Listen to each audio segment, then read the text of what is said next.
welcome back to my channel. My name's Renee. If you're new, thanks for stopping by. Today's video is going to be a summer reading list. I love summertime just because I pick out more lighthearted books, nothing too crazy. So I'm gonna go ahead and jump right into it. I will link all of the books that I mentioned in the description box. You guys can follow me along on Goodreads if you guys want to see my reviews and stuff like that on the books that I'm reading. The first book is The One. So I actually started this, I'm not too far deep into it, and so far I like it, but this is actually a new Netflix series. How far would you go to find the one? A simple DNA test is all it takes, just a quick mouth swab, and soon you'll be paired with the perfect partner. At least that's the promise made when scientists made the gene that can determine your ideal match. But the discovery has its downsides. Test results have led to countless breakups and changed the traditional loved ideas of dating, romance, and love. Now, 5 different people have received their match, but happily ever after isn't guaranteed for everyone because even soulmates have secrets, and some are more shocking than others. So I was picking it up initially thinking it's like, I don't know, kind of like a sci-fi almost, like love romance. I read the second chapter and I was like, what the heck? So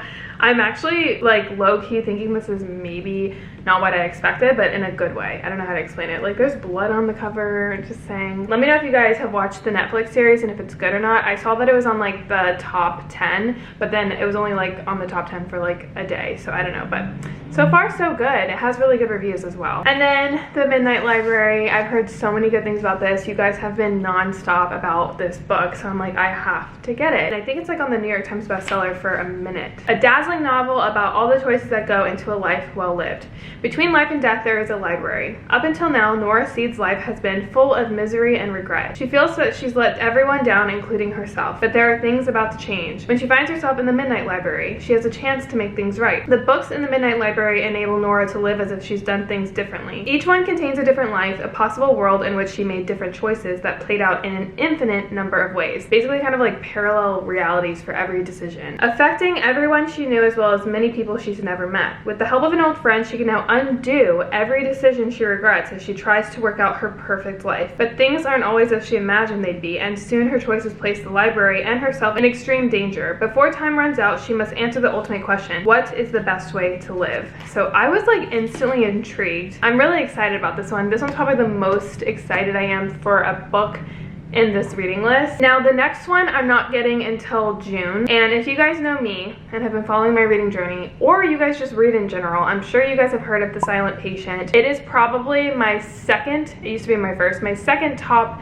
book I've ever read. It is so good. It is like a psychological thriller, and it's the guy's first ever book, and he made another book that I ordered, but it'll be out, like I said, in June. Look at the cover. Isn't it stunning? I really hope that it's as good as The Silent Patient, because The Silent Patient was just so good. This is another psychological suspense book weaving together Greek mythology, murder, and obsession. Edward Fosca is a murderer. Of this Marina is certain, but Fosca is untouchable. A handsome and charismatic Greek tragedy professor at Cambridge University, Fosca is adored by staff and students alike, particularly by the members of a secret society of female students known as the Maidens. Marina is a brilliant but troubled group therapist who becomes fixated on the Maidens when one member, a friend of Marina's niece Zoe, is found murdered in Cambridge. Marina, who is once herself a student at the university, quickly suspects that behind the idyllic beauty of the spires and turrets and beneath the ancient tradition lies something sinister, and she becomes convinced that despite his alibi, Edward is guilty of the murder. But why would the professor target one of his students? And why does he keep returning to the rites of, I don't know, the Maiden, and her journey to the underworld? When another body is found, Marina's obsession with proving Fosca's guilt spirals out of control, threatening to destroy her credibility as well as her closeted relationships. But Marina's determined to stop the killer, even if it costs her everything, including her own life. I have a feeling it's going to be good. I have a feeling, and I'm really excited about that. The next one is a nonfiction book.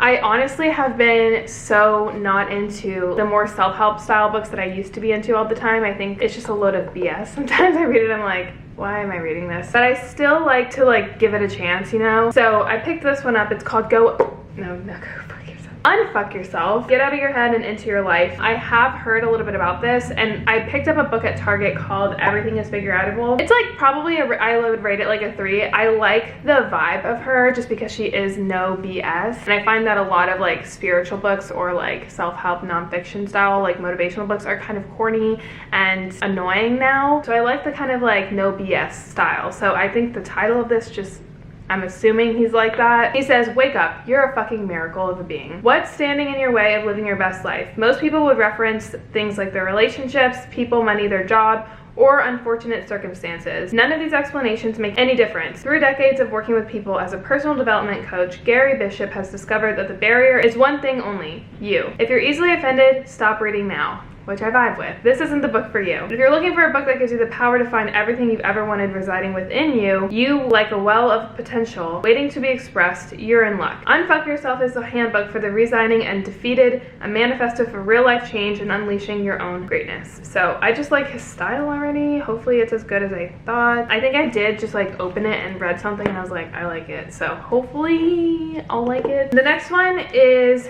The Firekeeper's Daughter. I've heard from a friend that you're not supposed to read the synopsis of this and just read it on your own. This is more of a young adult too, which I'm kind of concerned about, but I've heard it's like really, really good. I'm gonna read the back, but if you do want to skip it, I will pop the timestamp here for you to skip through, because that's what I've heard. It's just like, don't even read the back because you don't want expectations. It's so good. 18-year-old Denise Fontaine has never quite fit in, both in her hometown and on the nearby Ojibwe reservation. She dreamed of a fresh start at college, but when family tragedy strikes, Denise puts her future on hold to look after her fragile mother. The only bright spot is meeting Jamie, the charming new recruit on her brother Levi's hockey team. Yet even as Denise falls for Jamie, she senses the dashing hockey star is hiding something. Everything comes to light when Denise witnesses a shocking murder, thrusting her into an FBI investigation of a lethal new drug. Reluctantly, Denise agrees to go undercover, drawing her knowledge of chemistry and Ojibwe traditional medicine to track down the source. But the search for truth is more complicated than Denise imagined, exposing secrets and old scars. At the same time, she grows concerned with an investigation that seems more focused on punishing the offenders than protecting the victims. Now the deceptions and deaths keep growing. Denise must learn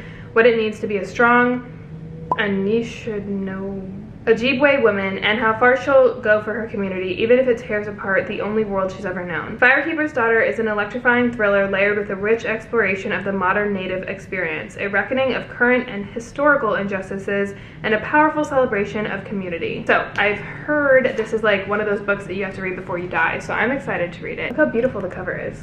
It's like a piece of art. The next book is a Christian book, so if you guys aren't interested, skip to the next. I told myself I wasn't gonna read another Christian book, but Sarah Jakes Roberts is such a great speaker. I feel like she's the embodiment of like female power, but she does mix a lot of like faith and Christianity into her speeches. I watched this one called Girl Get Up, and it literally made me just like, my confidence shot up. It was an amazing sermon. So I already know I like her and I like her style, so hopefully I like this book. But I put down the last two Christian books I read just because I wasn't vibing with them as much, but because I know I like her, I just wanted to support her. Break up with your fears and revolutionize your life, called Women Evolve. No matter how much you have accomplished or how far you are from getting started, if you're still alive, there's an even more powerful, purposeful woman waiting to take root and produce fruit within you. The only thing required to transform the seed of that woman into your identity is the environment that your heart, soul, and mind create. The key to revolutionizing your life begins with you.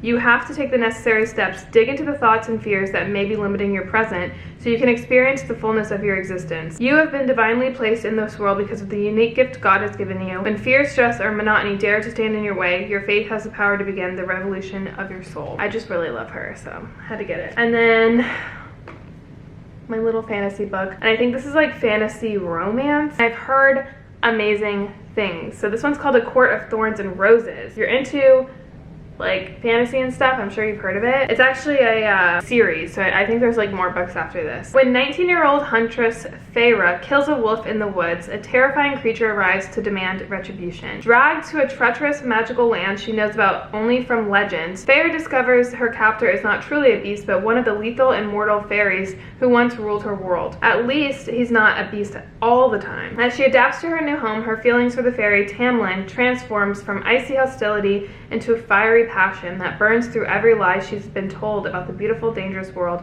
of the Fae. But something is not right in the fairy land. An ancient wicked shadow is growing, and Feyre must find a way to stop it or doom Tamlin and his world forever. Heard really great things. I'm not a fantasy gal, but I think I've been drawn to fantasy lately just because I want to like escape into like another world. I tried to read Outlander and that just did not go that well for me because it was big book and it's like historical like fantasy, which I don't know, I'm not really into the the historical part. So I think hopefully I can dive into like this really weird like fantasy world. That's the plan. So yeah, all of these books will be linked in the description box if you guys want to shop around. I love summer reading. Let me know what you guys are reading this summer. If you are following along, let me know as well. Tag me and stuff on Instagram. We can chat about it. And I hope you guys enjoyed. Give this video a thumbs up if you did. I love you guys so much, and I'll see you in a future video.